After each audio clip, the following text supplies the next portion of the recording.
Reciban un saludo fraterno, queridos hermanos y hermanas. Bienvenidos a este espacio de oración con la palabra de Dios llamado Lección Divina. Les habla su hermana y amiga Estefania Balota, administradora de este canal Audioteca Católica. Y enos aquí hoy, día sábado de la semana 15 del tiempo ordinario, para practicar juntos este camino de oración llamado Lección Divina o lectura orante de la palabra. Si es primera vez que me visitas aquí en el canal, abajo en la casilla de descripciones he dejado un enlace para que puedas entrar y realizar el curso completo de Lección Divina totalmente gratuito. Son 6 sencillas lecciones que te van a dar las nociones teóricas de este camino de oración. Bien, y si estás aquí no es por casualidad, es porque andas buscando de la palabra de Dios, al igual que yo. Estamos em, deseosos de conocer lo que Dios tiene para cada uno de nosotros hoy. Entonces, comencemos y te recuerdo que la forma de apoyar este trabajo que hacemos aquí en el canal, y es muy importante para mí y no te cuesta nada, es el dedito arriba. Aquí abajo hay un dedito arriba, un me gusta. Dale al dedito arriba para que así la plataforma YouTube nos pueda promover a muchas más personas. Sin más preámbulos, comencemos con la oración. Te invito a que oremos juntos. Espíritu Santo, ilumina nuestro entendimiento para que al leer o estudiar la Sagrada Escritura sintamos la presencia de Dios Padre que se manifiesta a través de tu palabra. Abre nuestro corazón para darnos cuenta del querer de Dios y la manera de hacerlo realidad en nuestras acciones de cada día. Instrúyenos en tus sendas para que, teniendo en cuenta tu palabra, seamos signos de tu presencia en el mundo. Amén. Y entramos al primer paso de la lección divina, la lectura. Ten a la mano tu Biblia, un cuaderno, y espero que estés en un lugar silencioso en donde no te pueda molestar ni distraer nada de lo que te pueda separar de la palabra. En estos momentos vamos a centrar toda nuestra atención, nuestros sentidos, en lo que Dios tiene para nosotros en estas líneas. Entonces voy a leer en voz alta mientras tú sigues la lectura desde tu Biblia. Abran la Biblia en el Evangelio de San Mateo, capítulo 12, versículos del 14 al 21. Leemos. En aquel tiempo los fariseos se confabularon contra Jesús para acabar con él. Al saberlo, Jesús se retiró de ahí. Muchos lo siguieron y él curó a todos los enfermos y les mandó enérgicamente que no lo publicaran, para que se cumplieran las palabras del profeta Isaías. Miren a mi siervo a quien sostengo, a mi elegido en quien tengo mis complacencias. En él he puesto mi espíritu, para que haga brillar la justicia sobre las naciones. No gritará ni clamará, no hará oír su voz en las plazas, no romperá la caña resquebrajada, ni apagará la mecha que aún humea, hasta que haga triunfar la justicia sobre la tierra, y en él pondrán todas las naciones su esperanza. Bien, y en este paso de la lección divina debemos preguntarnos o hacernos esta pregunta: ¿qué dice el texto que acabo de leer? Vamos a ir compartiendo y releyendo la lectura paso a paso, versículo a versículo, subrayamos lo más importantes, porque esto nos irá a llevar a la meditación, a extraer ya lo que es el mensaje para cada uno de nosotros. Entonces vamos a ir detallando paso a paso la lectura y te voy acompañando en esto. Veamos, aquí te he dejado los versículos, pero tú puedes irlos siguiendo desde tu Biblia. Em, Debo comenzar por decirte que el Evangelio de hoy consta de dos partes entrelazadas entre sí. La primera describe las diferentes reacciones de los fariseos entre la predicación ante la predicación de Jesús. Sabemos que los fariseos estaban en contra de lo que Jesús hacía y sobre todo si eran cosas que atraía a la gente y ellos podían perder ese privilegio, esa primacía que tenían sobre las personas. Entonces lo perseguían a muerte. Y la segunda parte describe cómo Mateo ve esta relación, esta reacción diferente, la realización de la profecía del siervo de Yahvé anunciado por Isaías.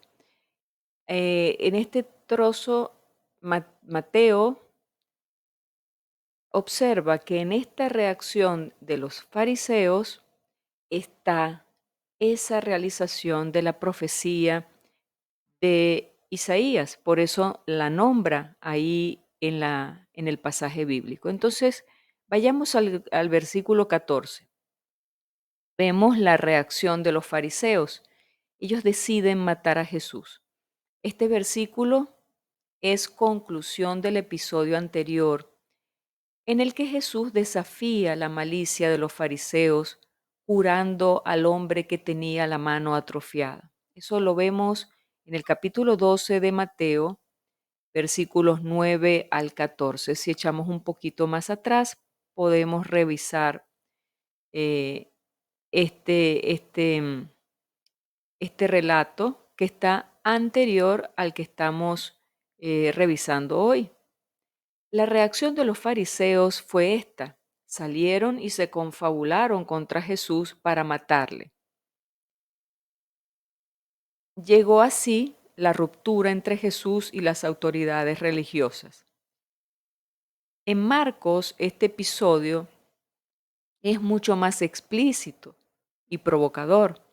Revisemos, y te invito a que lo hagas más adelante, después que finalicemos, revisa Marcos capítulo 3, versículo del 1 al 6.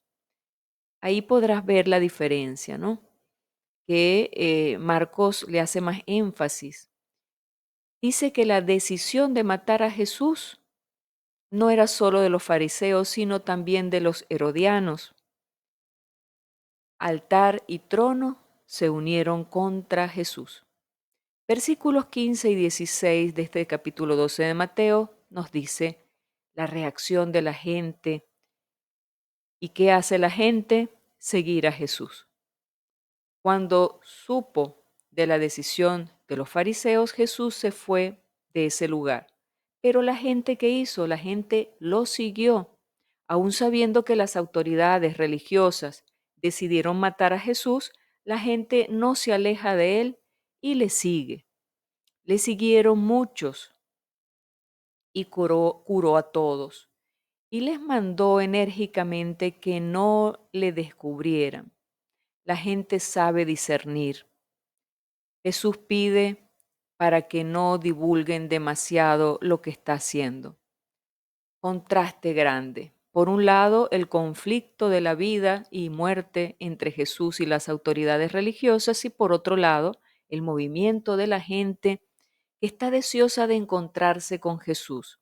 Era sobre todo los excluidos y los marginados que veían donde Él, con sus males y, y enfermedades, los recibía, los abrazaba, los tocaba, los sanaba.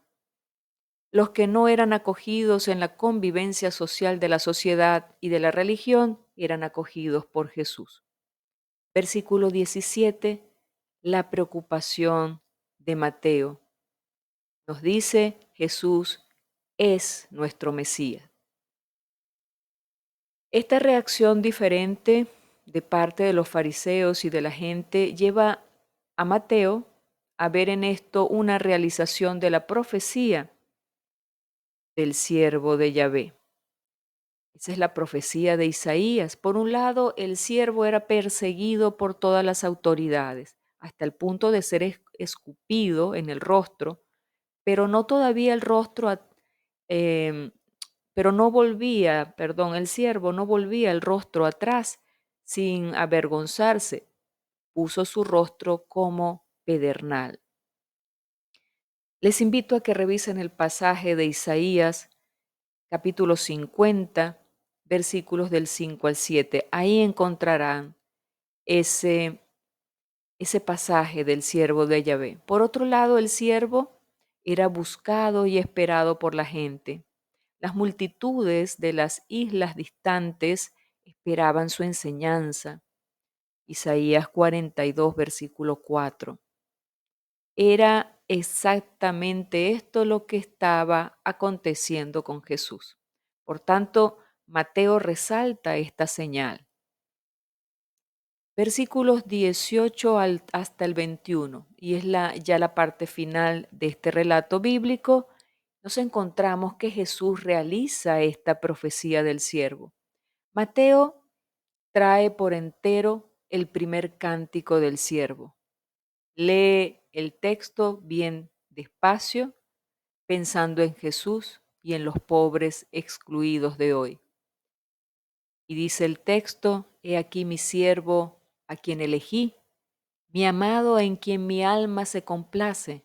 Pondré mi espíritu sobre él y anunciará el juicio a las naciones.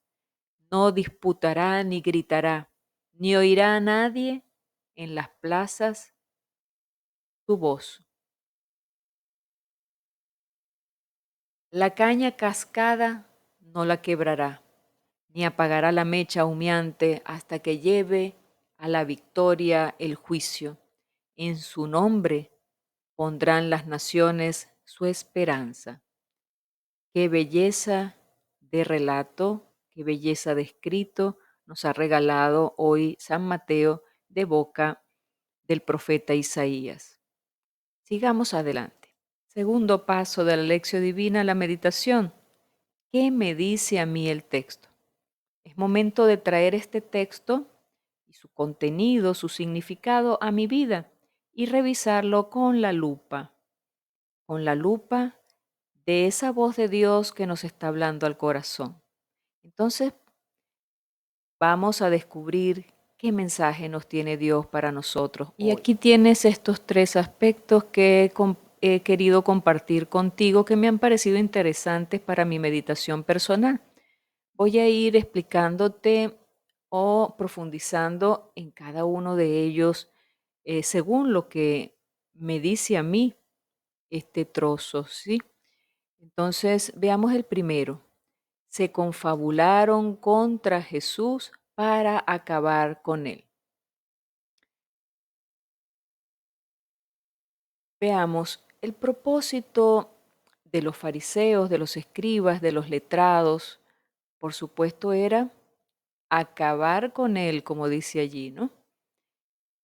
Pero eh, ellos pensaron, si nos unimos en la unión, está la fuerza. Vamos a unirnos para acabar con este hombre que nos tiene la vida vuelta cuadritos, que nos molesta porque nos puede quitar el reinado, el dominio que tenemos sobre el pueblo. Y lastimosamente todo en esta vida termina siendo una lucha de poder. Jesús no quería el poder, Jesús quería salvar, quiere salvar a todos, especialmente aquellos que están excluidos y marginados, que se creen perdidos, que se creen que ya no tienen salvación. Allí quiere salvar Jesús. Ahí quiere entrar Él a sus corazones porque nada está perdido para Él. Entonces, podemos deducir que el propósito, hermanos, de la envidia siempre es acabar con la persona que hace nacer ese sentimiento. Si una persona eh, te genera sentimientos de envidia, la reacción natural va a ser querer acabar, anular esa persona. Entonces, Eso evidentemente es una reacción natural, pero no es lo que Dios quiere. Los fariseos vemos que no soportaban el bien que Jesús hacía, sus milagros, sus curaciones, em, esa cercanía que tenían con los excluidos, eh, la, la bondad que tenía Jesús, la generosidad, la compasión. Prefieren acabarlo en vez de alegrarse por el amor que Dios les tiene a través de Jesús a esas personas. Entonces, preguntémonos,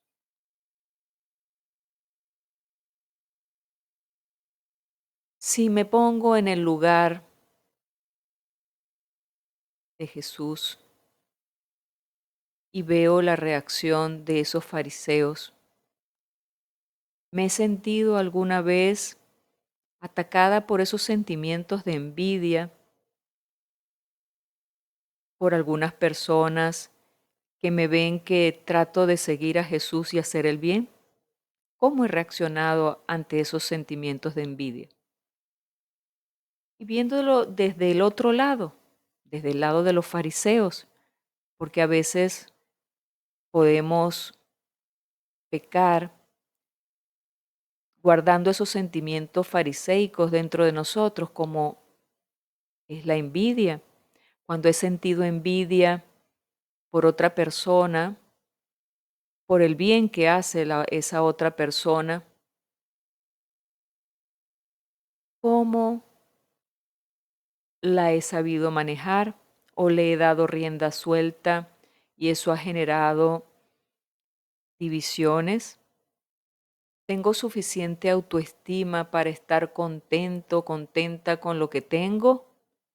¿Para alegrarme por el bien de los demás o por el contrario, ese sentimiento de envidia que he descubierto que tengo, que muchas veces no es voluntario, sino que sale de adentro porque es lo que hay en mi corazón, proviene de las heridas que hay en mi corazón? Cuando yo descubro ese sentimiento, ¿qué hago al respecto? ¿Trato de sanar eso que no está bien? Segundo aspecto, les mandó enérgicamente que no lo publicaran. Cuando Jesús hace el bien, lo hace bien. Cristo no busca admiradores, Cristo no busca seguidores, sino solo discípulos. Los admiradores no tienen deseo de cambio, solo le hubieran puesto un like, ¿ok? El dedito arriba, a sus milagros. Muy bien, nos gusta tu milagro, pero ninguno de esos milagros harían cambiar absolutamente nada en sus vidas. A los discípulos los milagros los harían seguirlo más fielmente. Los milagros fueron los que le aseguraron a los discípulos que Él era el Mesías. Preguntémonos ¿tú y yo somos admiradores o somos discípulos? ¿Tengo el afán de publicar el bien que hago o más bien dejo que lo descubran los demás? Sencillamente yo lo hago por amor a Dios y porque es lo que Jesús me ha mandado como discípulo. Tercer aspecto, ni apagará la mecha que aún humea. Es de notar que cuando desaparece la luz, la mecha despide mal olor, ¿cierto? Cuando se apaga una vela, ¿qué queda? Ese humito, ese aroma que impregna todo el lugar de que se ha apagado algo que se estaba quemando. Jesús es el elegido del Padre para que se dedique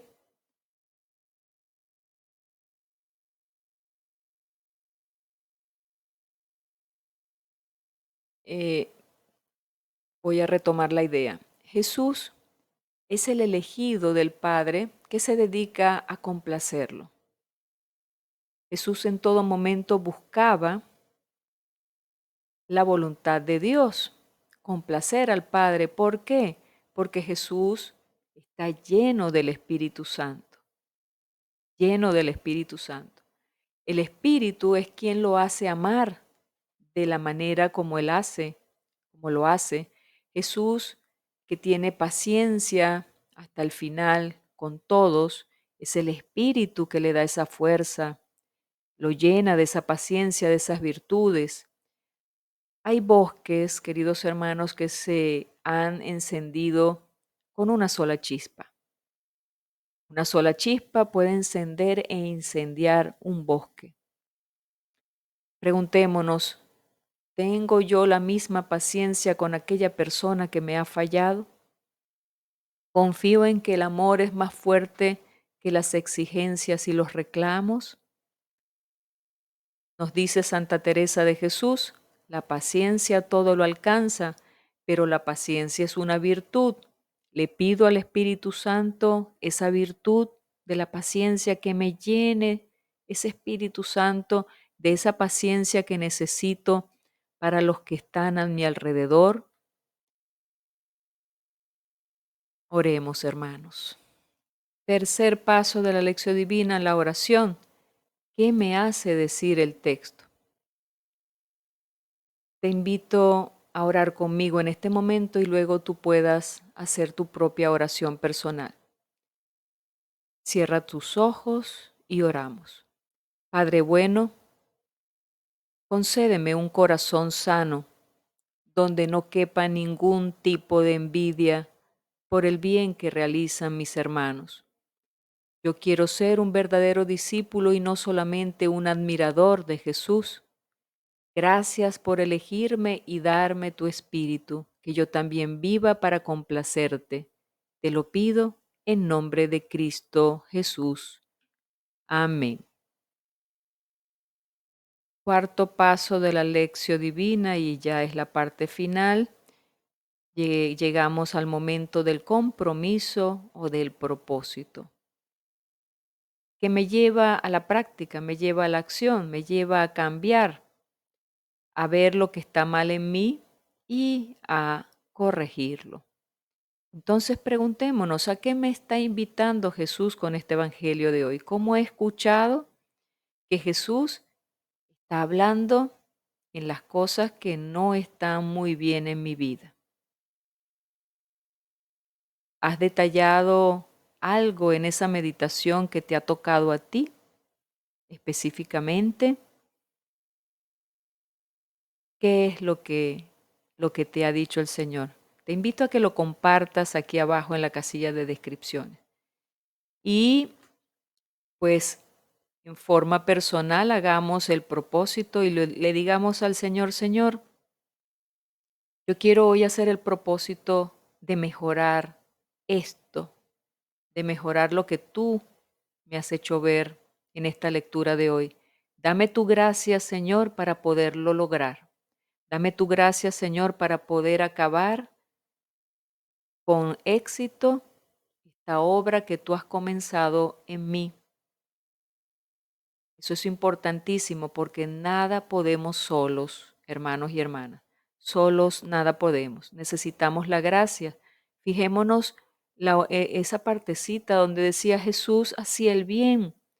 Jesús se dedicó a dar a conocer a Dios y tenía paciencia, tenía compasión. Pero ¿de dónde le venía toda esa paciencia y esa compasión y ese amor? Del Espíritu Santo que moraba en él. Y ese es la gracia, hermanos, la ayuda de Dios. La gracia es un regalo. La gracia es esa asistencia de Dios que nos hace ser diferentes ante las corrientes del mundo. Jesús vino a ser diferente a cómo actuaban los fariseos, los escribas y los doctores de la ley. ¿Por qué era diferente? Porque Jesús tenía el Espíritu de Dios, el Espíritu Santo. Entonces, ¿a qué te invita Jesús hoy con el Evangelio de hoy? Déjalo en la casilla de comentarios y compartamos esta hermosa lección divina. Me encantará leerte. Bien, y así hemos llegado al final de esta lección divina por el día de hoy. Gracias por haberte quedado conmigo hasta este momento. Recuerda compartir el video. ¿Por qué? Porque así podrás invitar a otras personas a acercarse a la palabra. Darme el dedito arriba, eso va a significar para YouTube que tú estás dando la aprobación para que él promueva estos videos a muchas más personas.